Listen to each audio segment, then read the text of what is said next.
There's a need to make sure that we are prepared for any contingency that may pop up. We've seen it here lately. And in order to do that, there is going to have to be collaboration between industry and defense in order to maximize all of the resources that are available out there. And there's considerable opportunities, but it's going to be the companies who know and have the ability to take advantage of that quickly that are going to be the ones that are going to come out on.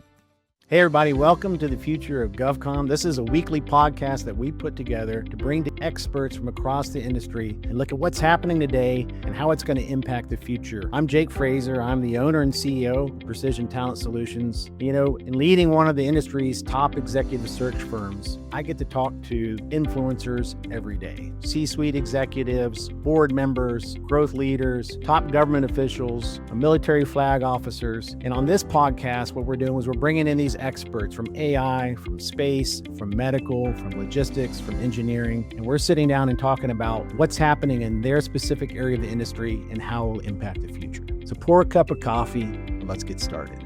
Hey everybody, it's Jake. Welcome back to another episode of the Future of GovCon.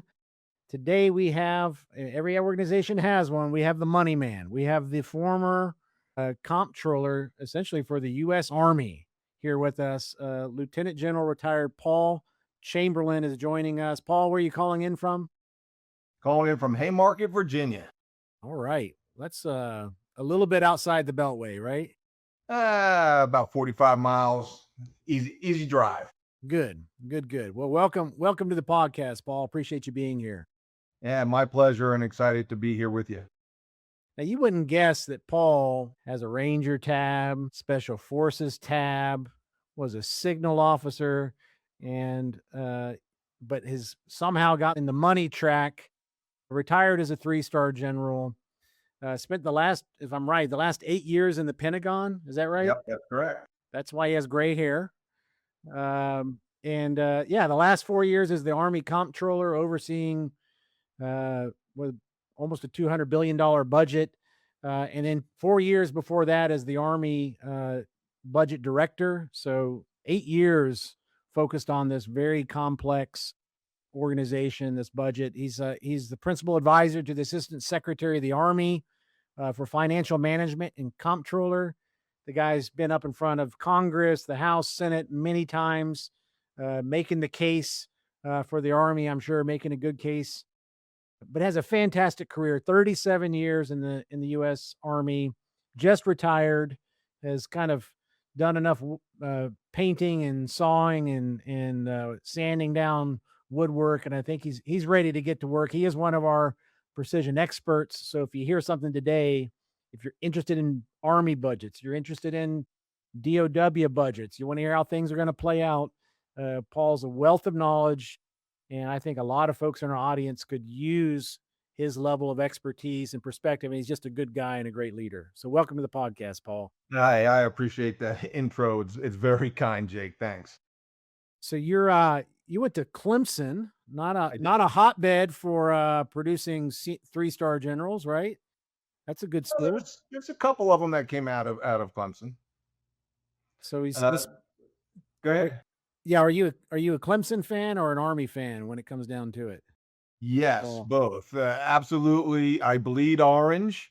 It's hard not to be a Clemson fan and enjoy good Tiger rag. Last couple of seasons have not been our best, but still winning seasons. And then, yes, if the Army is playing, I'm absolutely rooting for the Army. Hard call who I would root for if both of them ended up in a bowl game against one another. Oh, that's easy. You got to go with your alma mater. There's enough West Point grads to cheer them on. There is. So Paul, kind of, I want to go back and look a bit about your career, because it is different. And it was an interesting early career, and I'm really curious how to find out how you wound up on the career track that you did within the Army. That's a pretty big pivot from being a Ranger to being a comptroller. So talk about growing up. You're from the New Jersey area, is that right? Yeah, born and raised in New Jersey, as you said, went to Clemson. Actually met my wife at Clemson, and believe it or not, she's from New Jersey as well. So wow. New Jersey was well represented at Clemson. Um, have two grown boys, and like you said, the last 8 years I worked in the Pentagon doing Army budget. But prior to that, I did start as a signal officer, and in fact, it was as the signal officer in Germany where I decided that it wasn't exactly what I had expected. So I then volunteered for Special Forces, went through the selection process, got through. I actually went to Ranger School after I finished the Q course, so that Wow. was interesting going Old through man. as a more senior captain than most of the other young lieutenants and young soldiers that were going through. So I got a lot of the planning requirements. And then as soon as we went through the wire, somehow or other, I was killed and the new leadership was put into place. But I always ended up as the radio man because I was right next to the next leader and able to help whisper in their ear. So some good times there. And then, believe it or not, it was actually my SF battalion commander, Stephen Bucci, who said, "Hey, if you're going to do your functional area, you need to do your functional area in the resourcing headquarters of the United States Army, and that's the Pentagon." So I took that to heart, and when I had the opportunity to influence the assignments, I kept calling the assignment officer saying, "Hey, send me to the Pentagon, send me to the Pentagon." Not many people would say Yeah, that. who does that? Um, but I did. I got there in 2001. A few months later, 9/11 occurred, and that really changed the course of my career for the next 20 years. So I was in and out of the building probably a total of 16 years, with a couple of deployments thrown in. And then, of course, the last 8 years, I ended up doing the Army's budget, roughly $185 billion. So, uh, I have resource contingencies, planned and unplanned, went through any number of changes with the leadership, went over to Congress, regardless of who the majority or the minority was. I worked well with both of them. So I have a lot of experience doing some of that stuff. How did your kind of early mid career going through special forces and how did that impact your perspective as as you became a flag officer? What did you take from that? So a couple of things. Tactically, I would tell you that it's, the attention to the details is critical. Doing the basic stuff, the routine stuff, being able to do that routinely was absolutely critical to being able to work your way through and around the Pentagon. And, the other part of early being in the Pentagon early in my career was I was able to establish relationships. And, the little old ladies and men in white tennis shoes who are the gatekeepers to the leaders.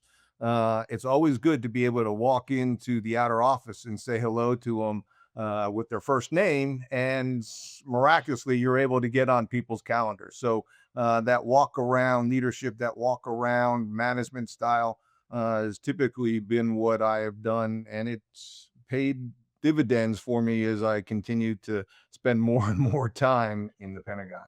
Yeah. Um, Now, I also saw you were the commanding general for the Soldier Support Institute at Fort Jackson, right? Yeah, so that was my first general officer assignment.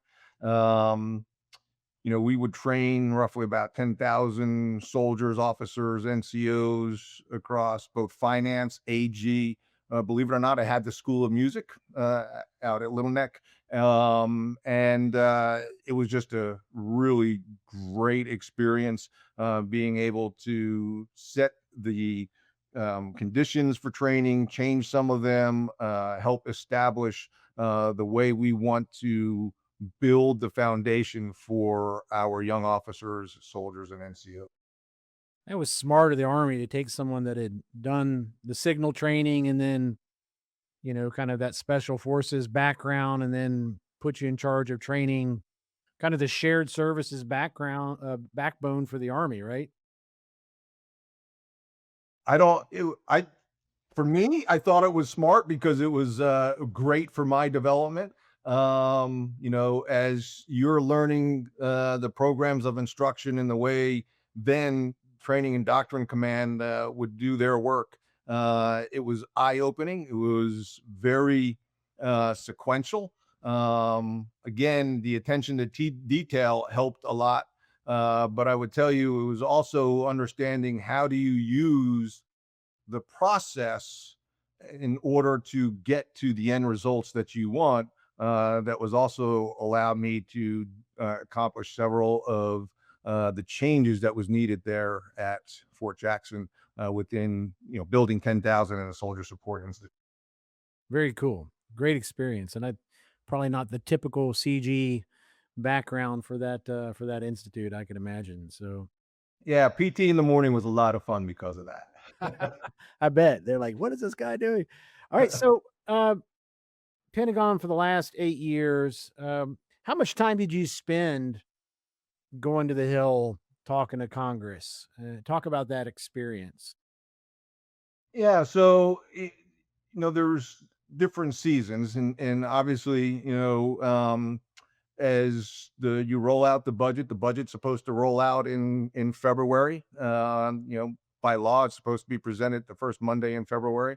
I'm not sure that we ever met that date and timeline because the decision by OMB, because it's their decision, and the administration, they would change that. But from about February through May, you're going over there on a regular basis. With leadership either at the director of the Army budget level, the MILDEP, and then obviously we also had a team that goes over there on a regular basis. It's our budget liaison team, and I would rely on them heavily to understand the conditions and then when it was the right time to go over and help influence. So from about February to May, June, probably about once a month. After June, it then went into reprogramming season. So in fact, the Department of War just submitted their 2026 omnibus reprogramming. I think it was on the 28th or 29th of June. So they're supposed to submit before the end of June, and they did. And then after that, we would be going over either directly answering specific questions. A lot of times it was just phone calls. Interesting. What are your takeaways from when you're sitting in the Pentagon where there's some political stuff, but it's military, right? It's mission focused, Department of War. And you go over the Hill where it's all politics, it's parties, it's partisanship, it's horse trading. How, what's that dynamic from going between those two different buildings, so to speak? So between the professional staff members, the clerks, and the directors in the House Armed Service Committee and on the appropriation committees, their interest is ensuring that the services get what they need. Now, they also have to answer to their bosses. So whether it's the chair or the majority leader and minority leaders in any of the committees, they do have to answer to them. But their focus is on making sure that the soldiers are being taken care of and that the services are getting what they need in order to accomplish the mission, because they understand the national security piece of it. And they truly want to make sure that nothing is left out. They do have their priorities, but they try to balance the priorities against our priorities and ensure that everybody is getting what they need. Well, how much would you have to deal with the other services, your peers in Army, I'm sorry, Navy or Air Force? Would you have to collaborate with them so that your planning and your asks are all synchronized?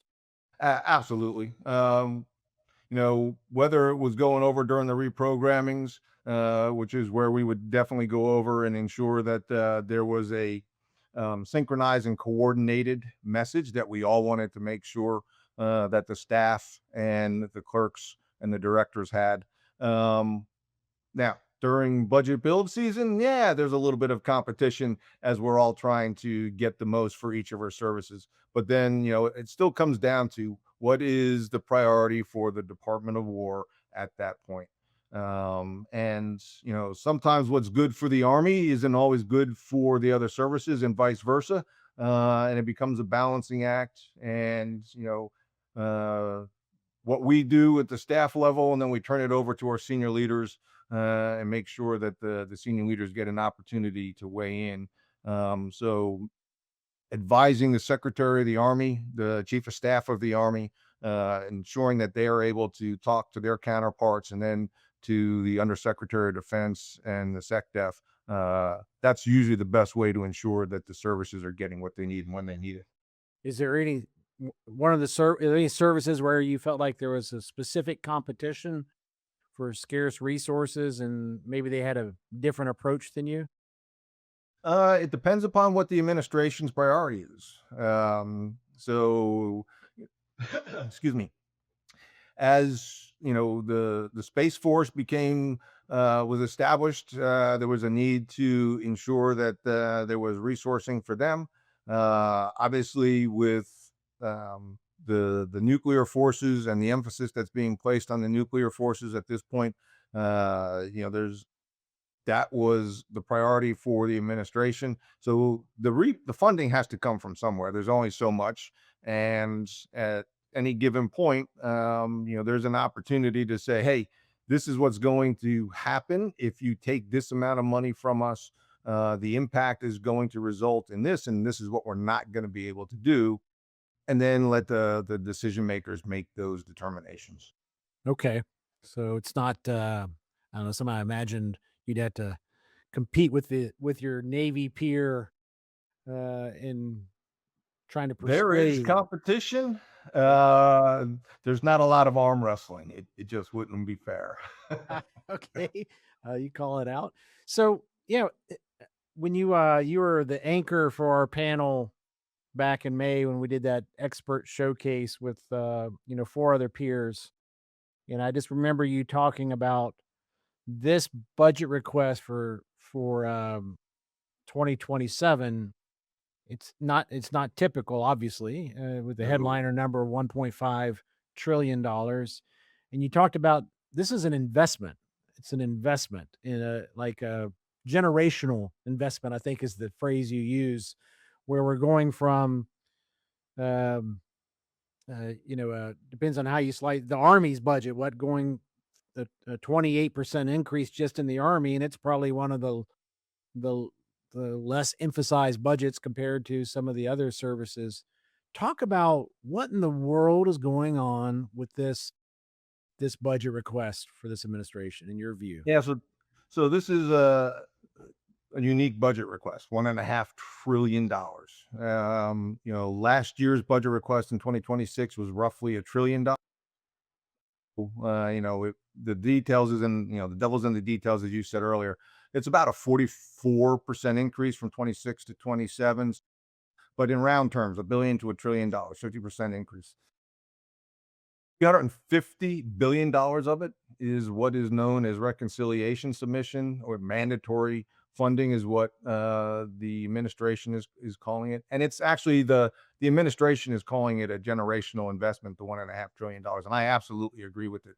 But in my mind, a generational investment is not just a one-time investment of $1.5 trillion. This is going to have to be something that is going to have to continue at a level very similar to this for it to be truly generational.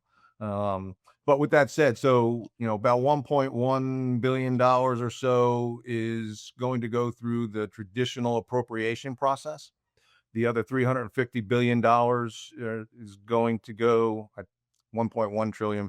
The other $350 billion is going to go through the reconciliation process. And what reconciliation is, it's a process that is separate and distinct from the appropriation process. It only requires a simple majority to pass, but all that $350 billion will have a very specific area that the money will be spent against. Of that $350 billion, there's about $245 billion that is for defense-wide, and the other $105 billion or so is going to go to the services between the three services, somewhere between $28 billion to $38 billion between the three services. In the defense-wide, there's $100 billion in there that's going to go to the defense industrial base. Most of that will go through the Defense Production Act. That's $100 billion there. There's going to be some money for the Golden Dome. There's going to be money for other missiles. There's about $55 billion or so for drones. And then there's some smaller dollar amounts, smaller being relative, single digit billions for homeland security support in the Pacific. So that's a pretty sizable chunk. The problem is it's got to get through as a separate bill. So that is always going to be a little bit of the challenge. The other $1.1 trillion goes through the normal appropriation process.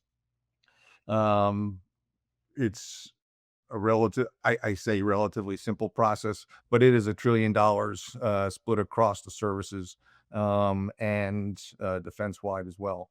But to go through that process, the challenge is going to be timing. We have we've got the reprogramming that is going on right now that will take a little bit of time from Congress. And then, of course, we've got midterms that are coming up, so that'll take time from Congress. Then we have the election. Well, all that is leading up to a challenge of how does the fiscal year 2027 budget actually get enacted and when. So if you're looking at that 1.5 trillion, how much do you think makes it through this entire process and actually comes out and gets spent?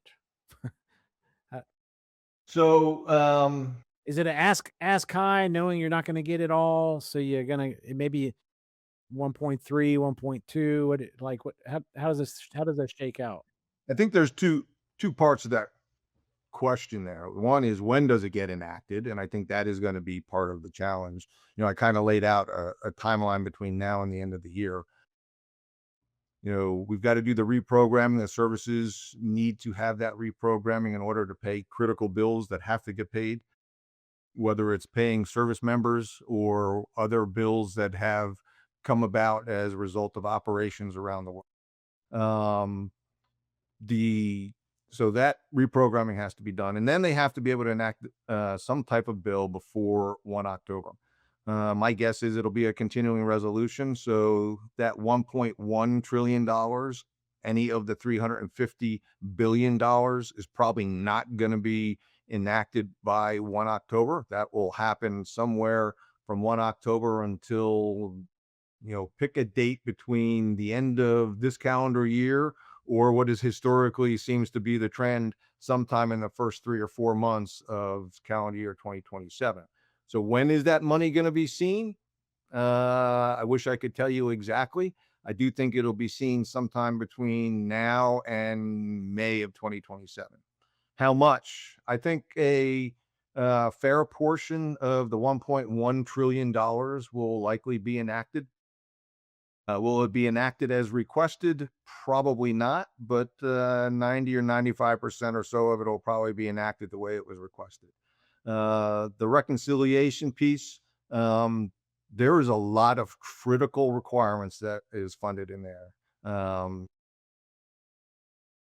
billion for the industrial base. A lot of that is to ensure that the production capacity can be scaled to the rate at which the capacity needs to start building things for us. There's a lot of missiles that's going to be in there. The requirements that is supported in that $350 billion they're really important. So I think it's going to get a hard look by the lawmakers, and they're going to work through it. The biggest challenge, though, is the amount of time and what happens with the midterm elections. So if I were to guess, I would tell you because nobody's going to want to go home. None of the legislators want to go home and campaign during a lapse of appropriation or a government shutdown. So I suspect that there will be a continuing resolution that will be enacted prior to 30 September. Okay. But how long does that CR go for? I've seen them happen to, they typically use the holidays as a backstop. Are they going to want to go home, do the election, see what the results of the election are, and try to get something done for Thanksgiving recess? I don't know. I think that's too short of a time for Congress to do that. Are they going to wait until the holiday recess in December? They could. But then, if they do that, then they're putting themselves in a timeline because they have to come back, reset the Congress, and it'll be a new Congress. I think it'll be a 120th Congress at that point. Um, so just those machinations are probably going to drive how the lawmakers look at determining when and what the length of the CR would be, and then how they're going to do an enactment, depending upon the results of the election. And historically, the party that is in the White House, typically that changes the dynamics in the two different chambers over in Congress. So if I'm sitting out here in industry, um, and I've been hearing it across the board, this historic time we're heading into from a budgetary perspective, that I mean, there's partisanship in there, but at the end of the day, it seems like based on world events and the urgency that there will be a substantial investment made. Um, if I'm trying to plan resources, I'm a CEO, I'm a CFO right now, and I'm trying to like, hey, I got to build out my team. I got to go look at this agency because it seems to be getting the funding. I got to go, look at Homeland Security. I got to look at munitions. I got to look at a UAS and counter US. I got to make sure I'm covering down on these areas that I think are going to get the funding based upon what, right? Yes. When do you expect to see the actual money go into contracting and go out through, you know, all the Missile Defense Agency will be spending money, DLA will be spending money, Corps of Engineers will be spending. When does the money hit the streets for the contracting community? Again, under a CR, we're able to spend money, just not above the levels that were spent in the previous fiscal year.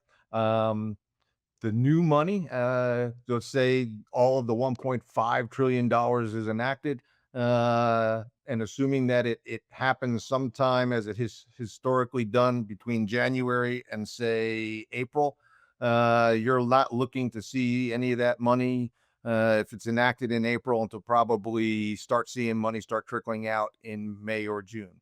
The procurement dollars, the investment dollars are typically the dollars that come out a little bit slower because of the operational requirements, the O&M, the operational and maintenance dollars, those sustainment type dollars need to go out a little bit sooner just to continue the daily operations and continue the support that the services need just to run the services. And then those investment dollars come in. So we're still 9 to 12 months out from whatever happens hitting the street. Is that right? Absolutely. But I would tell you, the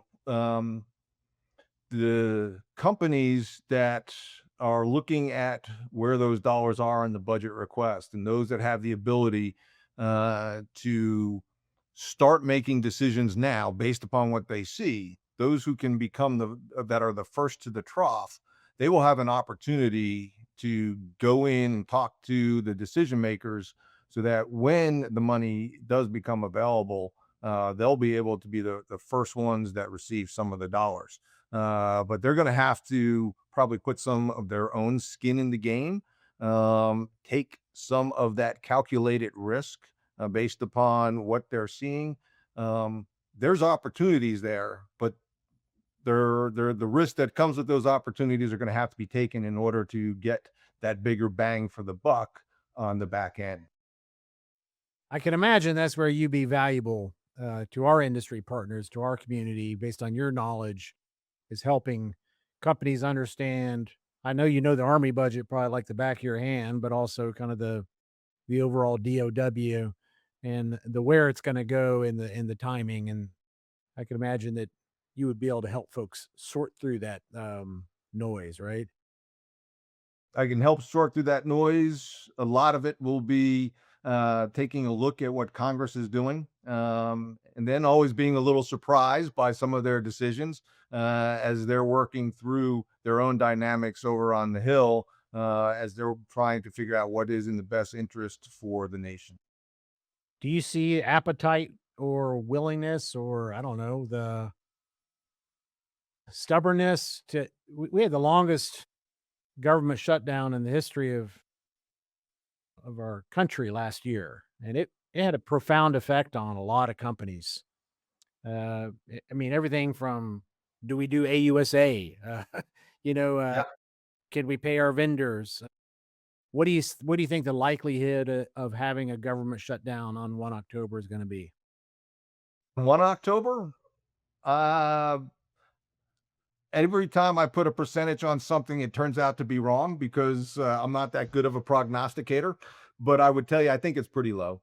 Again, no legislator wants to go home during campaigning season and go home and have to answer why is the government shut down. I think that's the likelihood that that happens is really, really small. I've been surprised before. Now, what happens after the election and after whatever CR period Congress decides to enact for 2027, all bets are off after that. But again, I think, you know, they're going to have to do an assessment of what happens in the Congress. Is there a changeover in the majority? If there's a changeover in the majority, you know, folks are going to have to determine, does it make sense to have a government shutdown? I don't know that there's an appetite for that, regardless of what the results are of the election. But it is certainly something that can happen. And like you just described, we had the longest one here this past year. I don't think anybody wants to try to break that record. But I do suspect that there could be some who, as they're looking at the budget, we still have a $39 trillion deficit in the United States, and that is going to impact lawmaker decisions as they're wrestling with $1.5 trillion. Yes, it's needed, but there is $39 trillion worth of debt sitting out. Yeah, it's kind of like when you take dad's credit card to college. Keep spending. Like, at what point do you quit spending? It doesn't seem like we're going to stop. We're just going to keep spending.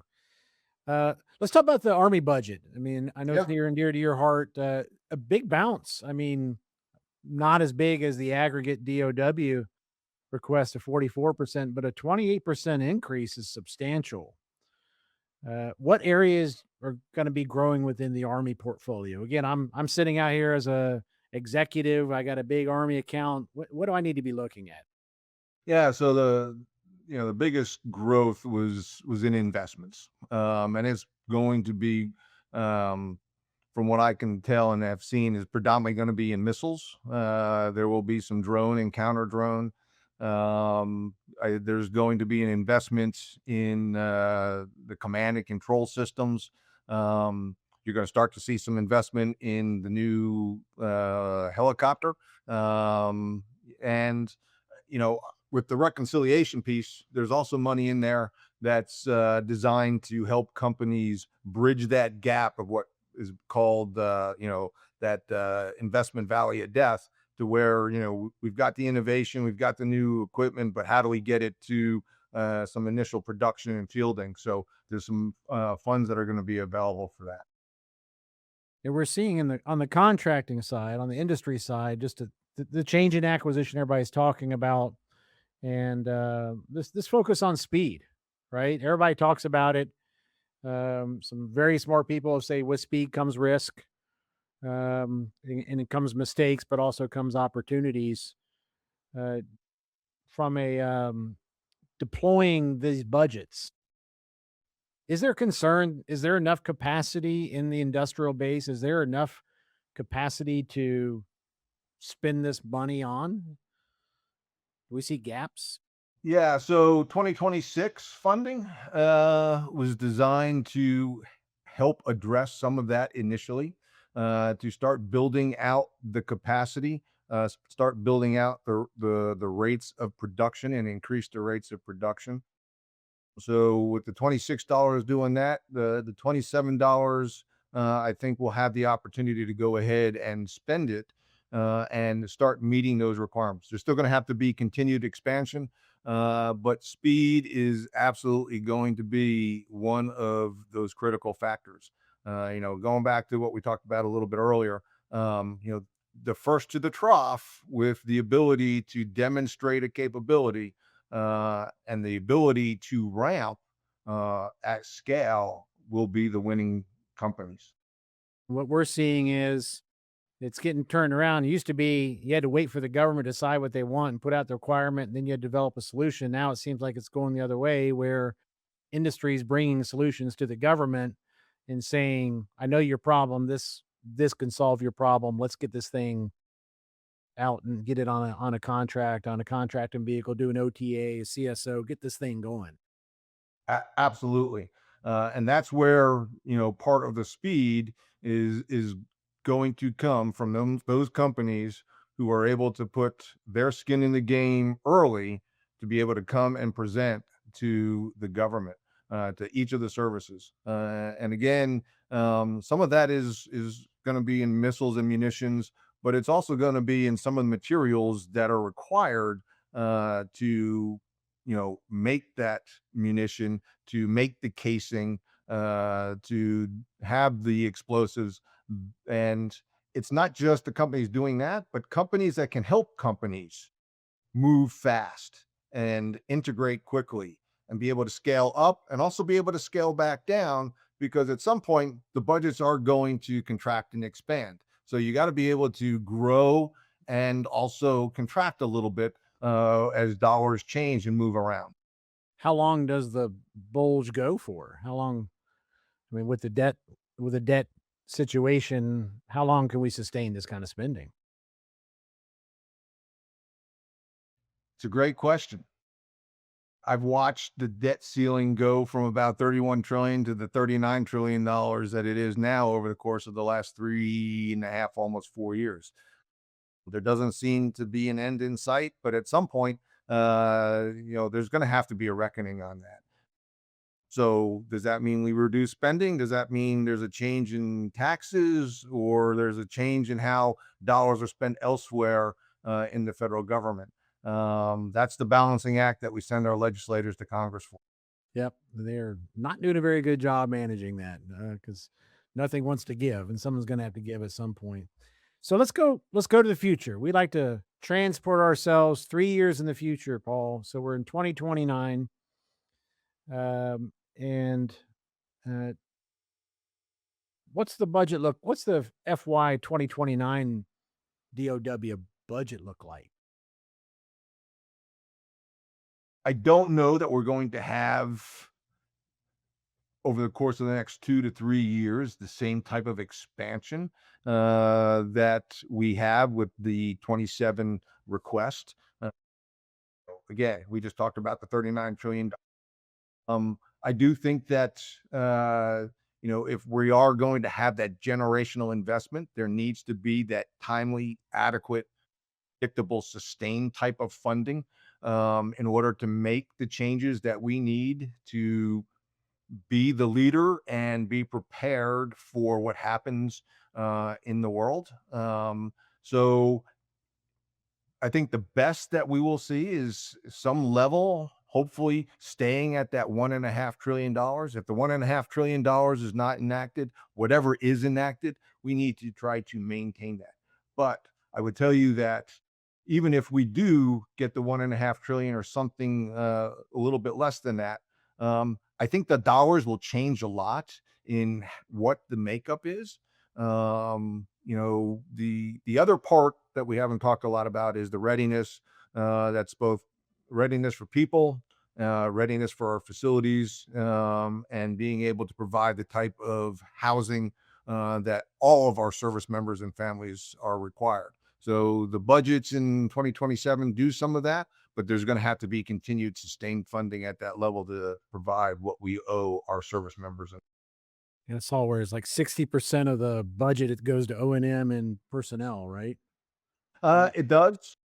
As an example, with the Army budget, that $37 billion, that's the Army's portion of the reconciliation.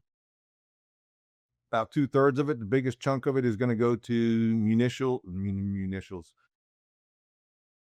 There's another 11 or 12 billion dollars in O&M, and a lot of that is going towards housing, both family housing as well as barracks, and the sustainment and restoration and modernization of some of the facilities, which is really important because we owe that to all of the forces. Yeah. Yep. I agree. I've stayed in the stairwells before, lived there. So, uh, Paul, just these numbers are staggering, and these are historic times indeed. What's one word you would use to describe kind of your gut feeling about the future of Department of War or Army budgets, where the money's going? What's one word you would use to describe it? I don't know that I can describe it in one word, but I'll take three. Okay, we can hyphenate it. um, Dynamic, unknown opportunities. Okay. Um, Look, the times are changing, and you described the procurement process.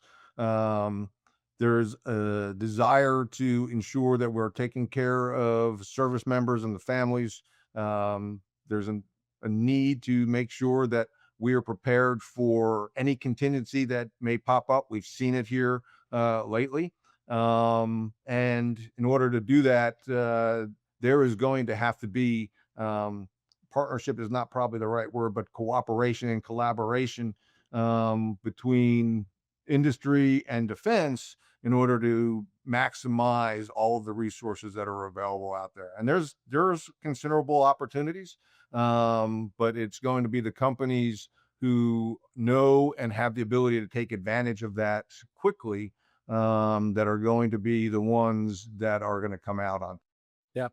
These are historic times, and there's huge opportunities, and we've never seen the openness to partnering between government and industry like this before. And so from our world, it's a different breed of talent you need in your growth teams to go, bring these solutions to customers, right? So you can, as you say, get to the trough first. Yes. It's an interesting dynamic. Paul, I do want to remind everybody in the audience. I mean, Paul just came out. He's taken his break. He's ready to get to work and help companies. And I know a lot of you out there are. These are historic times. We never been here before, and having somebody like Paul to help you navigate the Hill, navigate the Pentagon, navigate these budgets. I'm sure Paul will be a tremendous resource and a great leader to any organization out there. So hopefully we can get you plugged in with some of our great community, Paul. Well, I appreciate that, and I am excited to try to help anybody that I can. I think the opportunities are tremendous, and would love to be part of a team that helps bring that to someone. Great. Love your background. Love your perspective, Paul. Thanks for coming on the podcast. I look forward to seeing you here in the not too distant future, around AUSA at least. But look forward to seeing you. Thanks again for taking the time to be on the Future of GovCon. Thanks, Jake. Appreciate it, and we'll talk to you. And to our audience out there, look, I say it every time. It's true. The Future of GovCon is happening today, and so stay tuned with us. We got another great episode coming up next week. We'll catch you then. Take care. All right, so thanks for joining me on another episode of the Future of GovCon. I hope you enjoyed today's conversation and some of the bold predictions. If you did, take a second, share it on your social media, subscribe on YouTube. If you have any ideas for future guests or topics you'd like to have covered, hit me up on LinkedIn. I'm always there, and you can always learn more about precision talent solutions at pts.careers. Look forward to seeing you next week on our next episode.